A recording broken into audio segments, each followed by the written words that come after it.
Okay folks, we're back for day 2 of getting private parts ready for the military vehicle meet down in Plymouth. We're going to go ahead and be pulling some of the stuff off that I use out in the bush and replacing it with some of the stock military equipment that normally is on it, because we're not going to be needing a lot of that other stuff down there at Plymouth. So anyway, let's get to it.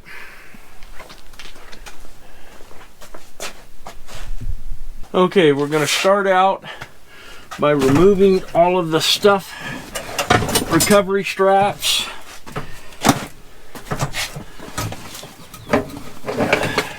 glass cleaner, these rods here for the doors and the side curtains. We don't need those.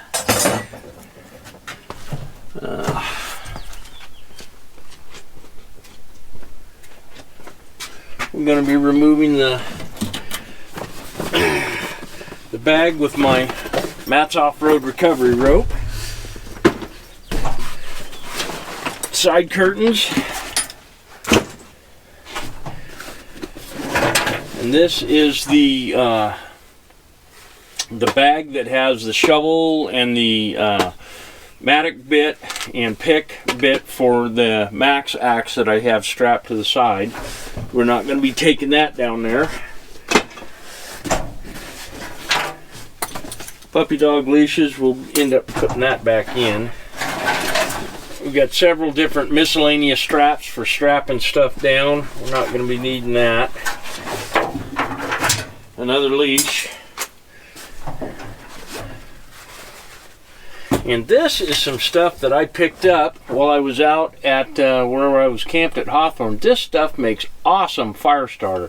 It's bark from I think cottonwood tree, but man, I use this to start my my little BioLite stove, and it worked great. But we don't need that down in Plymouth. Water bucket, collapsible water bucket. We don't need that down there.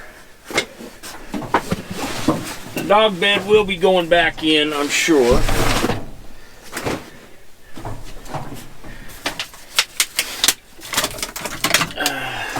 Extra water bottles.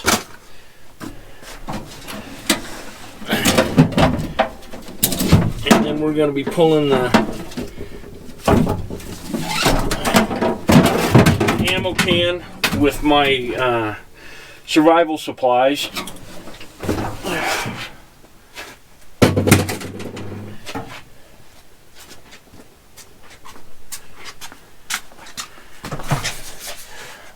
Glass cleaner we'll be needing, but we will be keeping that in the van. We don't need that strap on there anymore, and we also don't need our 5-gallon water jug.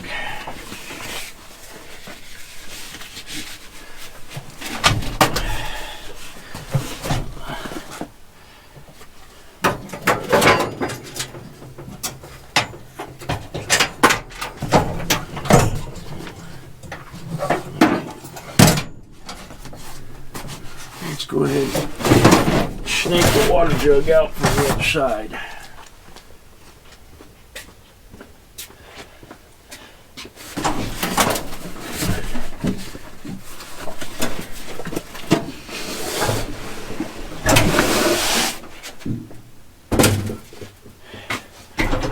And there we go, just about.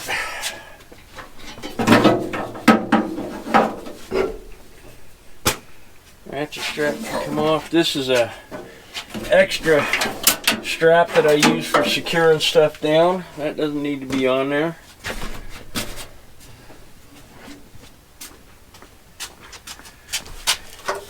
Same thing with this one. This one, I have to pull the spare tire off to get to the footman loop, but that's run through. And the last thing that's going to come out is the center console. There we go. Now it's all, the back is all cleaned out. Well, not cleaned out because it's still pretty dirty, dusty and everything else, but that's kind of the look we're going for on this. Okay, now we're going to be putting the back seat back in it, but we have to reinstall these seat support brackets. They go right there.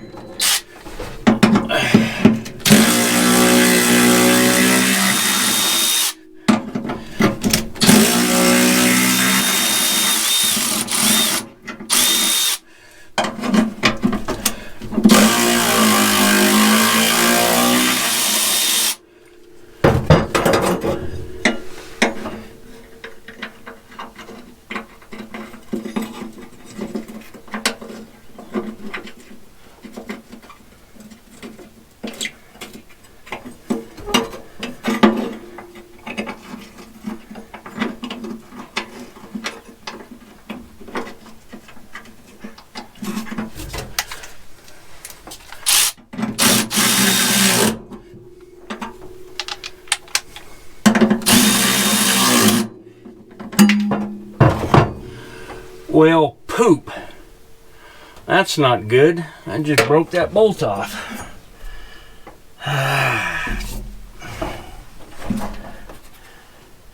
And that's a weld nut on the back side, so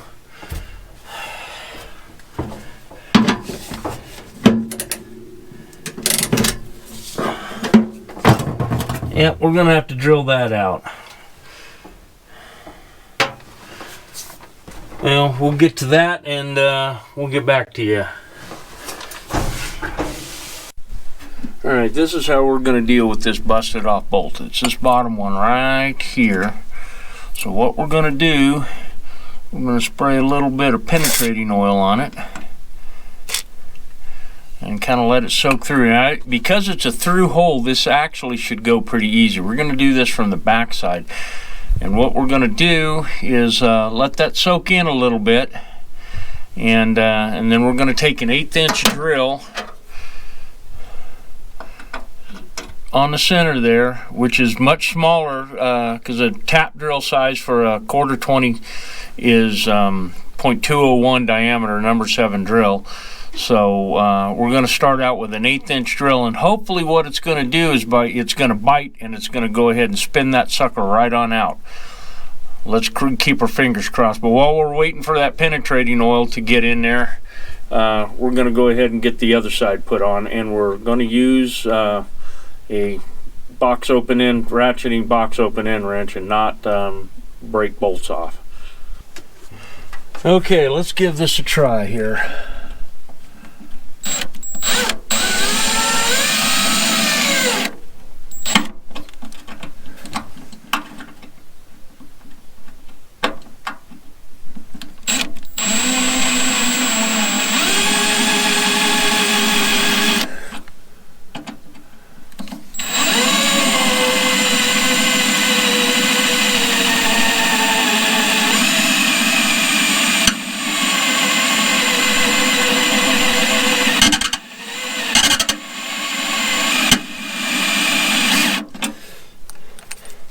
And it is just about spun out. There we go.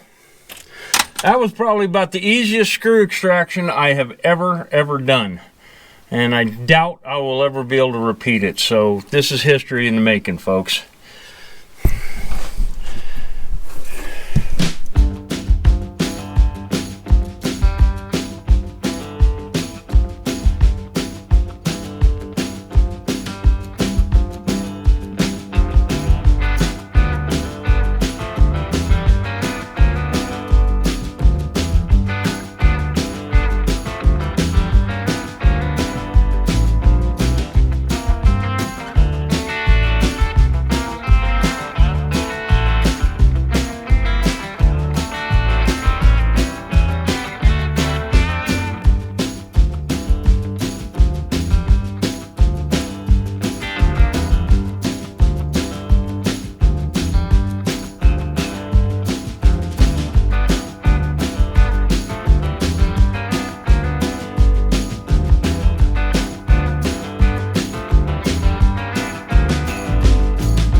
Okay, the rear seat is gonna locate in these brackets right here. There's a pivot pin that's on the seat bottom, and then it'll rest there, and then the back, the seat back will rest up into these clips right here.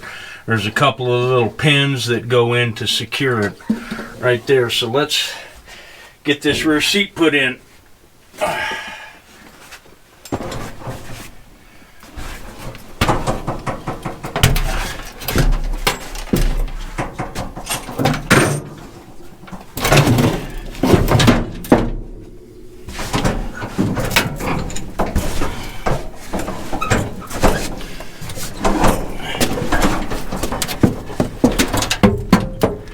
Slide her right down into those locating brackets.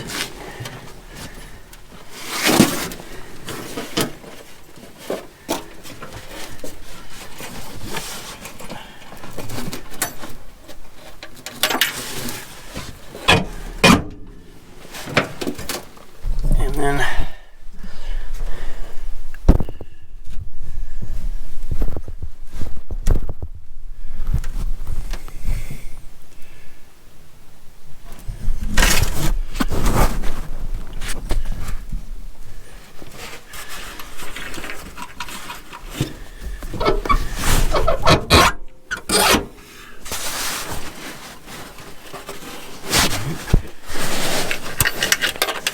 we have this chain right here with this pin located on it. That just slides right down into there on both sides. And now we have a back seat installed in private parts, so folks can ride around in it down there at the military vehicle meet. Now we are going to be installing the radio in there, but I'm not going to install the radio until we get down there. I don't need it sitting on the trailer with a expensive military radio in it. But we will be installing antennas and a few other things. But at any rate, we'll keep at it. Okay, the next thing we're going to do is we're going to remove our trash bag here.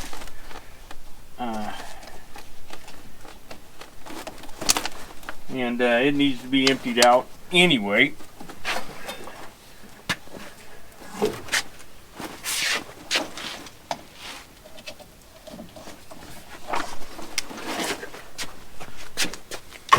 And we're also going to remove this fuel can.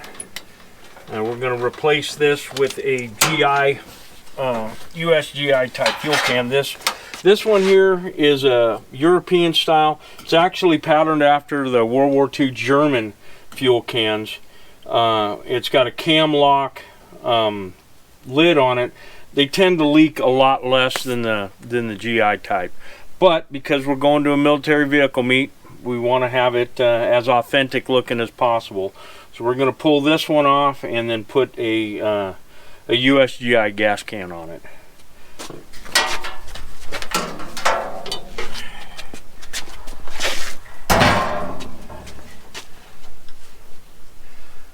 Now this fuel hose that just fell off of the bumperette was put on by the previous owner, and he did that in order to keep the fuel can from chafing right here on the bumperette, which could create problems. It could end up wearing and wearing through the welds at the bottom of the tank and the fuel can, and have it start leaking. So we're going to go ahead, and that piece of fuel hose is pretty wore out. It's probably 40 years old. So we're going to get another piece of fuel hose and put it on top of there, and get our new fuel can put on there. Okay, we've got some 5/16 fuel hose here. We'll figure out about what the length needs to be.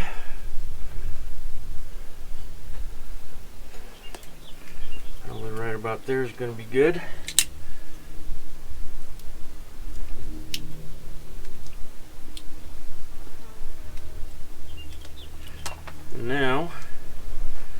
slit it right down the middle. See if I can do this without slitting myself right down the middle.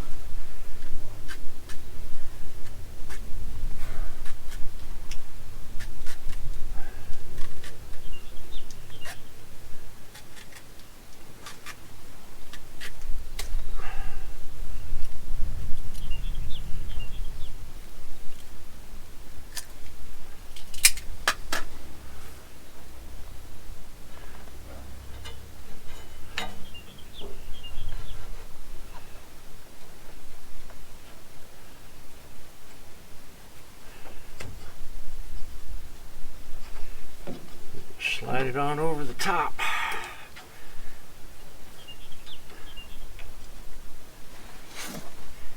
I'm not going to worry about painting it green because the rest of the Jeep is really faded paint wise anyway, so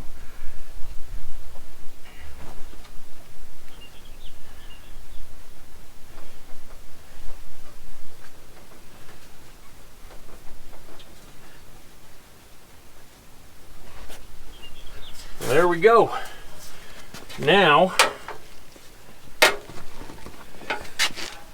I have been told that a 151, when you put the fuel can on, you always put the fuel spout towards the center of the vehicle.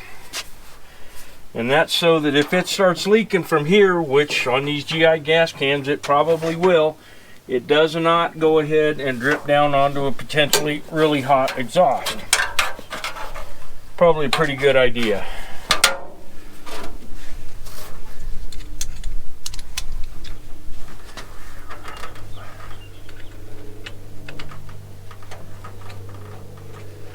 And there we have it. Genuine GI gas can.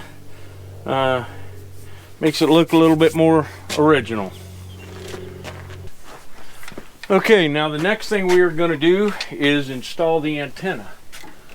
We've got a protective cap made out of just a PVC pipe cap, and that keeps these contacts in good shape and when there's no antenna on it. We'll install the base portion of the antenna, or the bottom section.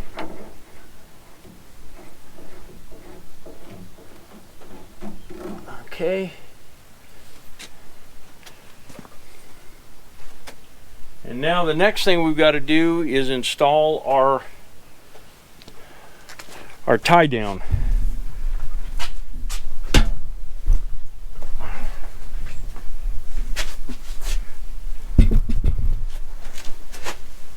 Now the antenna tie down is just nothing more than this this little clip here and a piece of rope. So I've had this one on there before, and it's a little ragged right there. So what we're going to do is we're going to change this up a little bit. We're going to bring this down to this knot here. We're going to screw on the top portion of the antenna.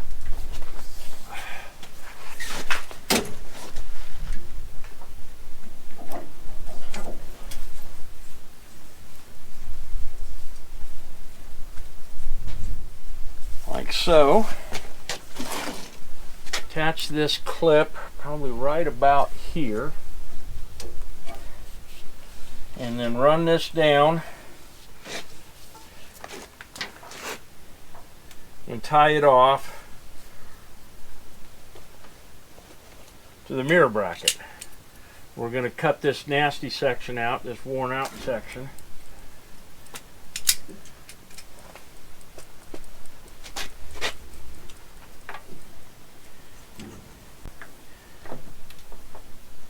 And run a taut line hitch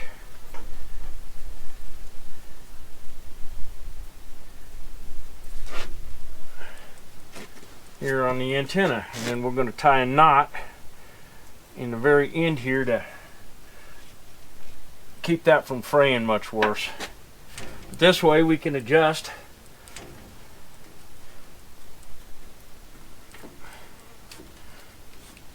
how far down the antenna wants to be, and that'll keep it tied down. That keeps it out of power lines, trees, and other such things. So we've got one more antenna to install. This antenna is for the radio that I have for it. The other antenna, I do not have a radio for that antenna, but the mount is on there, so we're going to install it just because it's cool.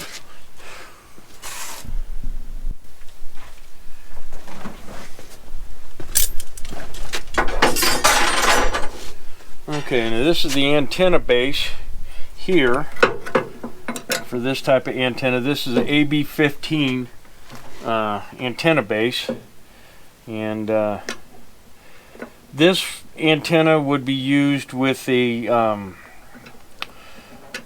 old family, what we call, or what Chuck, my buddy Chuck, used to call the old family radios, which would have been stuff from the 50s, and or a modern receive-only R442, which was just a receiver, and a lot of times those went and were installed next to the main radio, and they were just a receive only. And then these antennas take 3 mast sections here.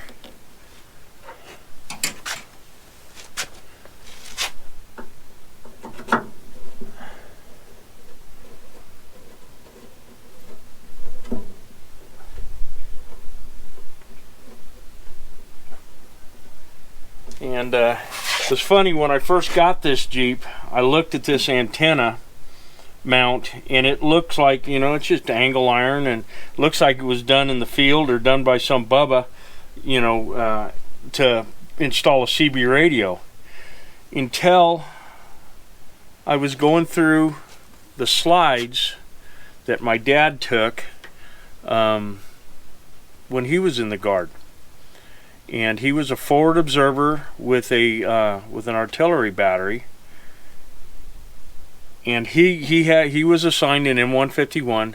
He had one of the big old family radios, and this exact same mount on this corner of his Jeep. So I couldn't bear to take it off at that point.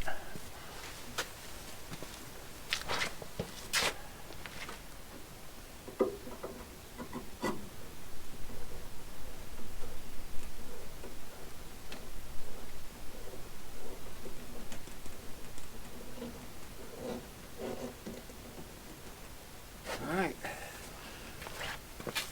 now we have to go and put an antenna tie down just like we did with the other one, so I'll get that done here. Alright folks, that's it for this video. We've got Private Parts is about as ready as he's going to be for the military vehicle meet. We're going to add a few more little accessories, little period accessories, and you'll have to tune into the next video to see what that's going to be. But at any rate, remember, like, share, and subscribe, and thanks again for watching.